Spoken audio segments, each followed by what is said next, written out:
सभापति महोदय श्री हरिवंश जी का हार्दिक स्वागत करता हूँ। मंच पर आसीन सभी गणमान्य अतिथियों, हिंदी शिक्षाविद प्रोफेसर माणिक्यांबा जी, प्रोफेसर अनंत कृष्णन जी, अंशुली आर्या जी एवं सभागार में उपस्थित सभी लोगों का हार्दिक स्वागत करता हूँ। मैं आप सभी को राजभाषा विभाग स्वर्ण जयंती समारोह की हृदय से बधाई व शुभकामनाएं देता हूँ।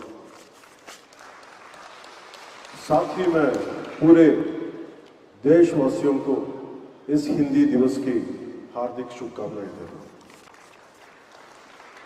हमारा भारत विविधताओं का देश है, अलग अलग संस्कृति और भाषाओं से भरा है, लेकिन फिर भी हम एक हैं और इसका सबसे बड़ा कारण है भाषा से जुड़ी हमारी एकता।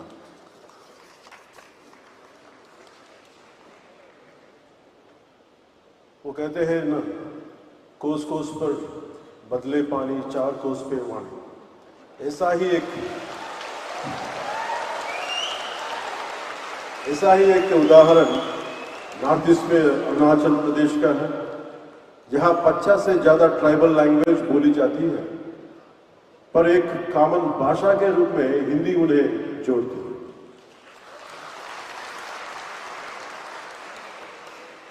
हिंदी से जुड़ा एक दिलचस्प किस्सा याद आता है। बात ब्रिटिश शासन की है। उस समय यूरोप से कुछ मिशनरी भारत आए। उन्होंने आंध्र प्रदेश के एक विद्वान गिड़गु राममूर्ति पंतलू से एक आदिवासी भाषा सीखी। नाम था सबर भाषा। फिर उसी भाषा में धार्मिक किताबों में अनुवाद किया।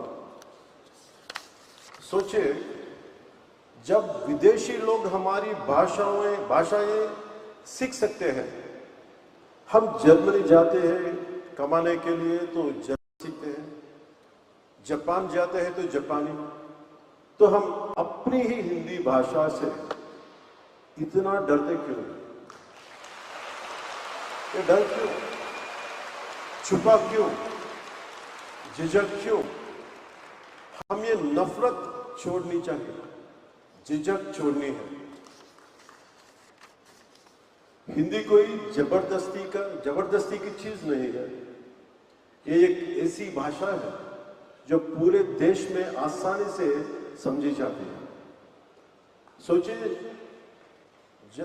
जब हमें नौकरी में फायदा चाहिए होता है या सोशल मीडिया पर पॉपुलर होना है, तब हम हिंदी का खूब इस्तेमाल करते हैं।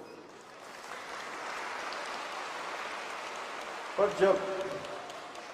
जब बात राजनीति की आती है तो कुछ लोग कहते हैं हिंदी जो थोपी जा रही है। अब बताइए क्यों ये सही है? हम अंग्रेजी को मॉडर्न कहकर अपना सकते हैं, करते हैं, पर जब बात राजनीति की आती है तो कुछ लोग कहते हैं हिंदी जो थोपी जा रही है। अब बताइए क्यों ये सही है?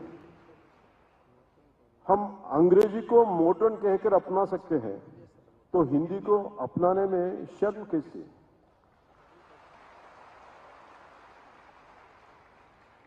हमारे भारत रत्न डॉक्टर अब्दुल कलाम जी तमिलनाडु से थे, लेकिन हिंदी को बहुत पसंद करते थे।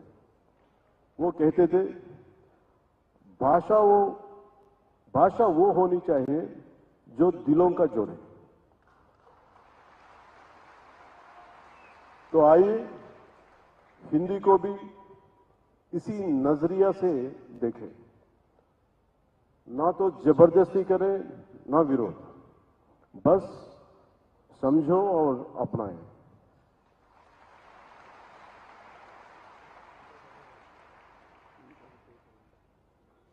इस स्वर्ण जयंती पर, इस स्वर्ण जयंती के मौके पर आइए एक छोटा सा संकल्प लें। हिंदी से प्रेम करेंगे, अपनाएंगे और आगे बढ़ाएंगे। मैं कुछ पंक्तियां में तेलुगु में बोलने के लिए अनुमति दीजिए।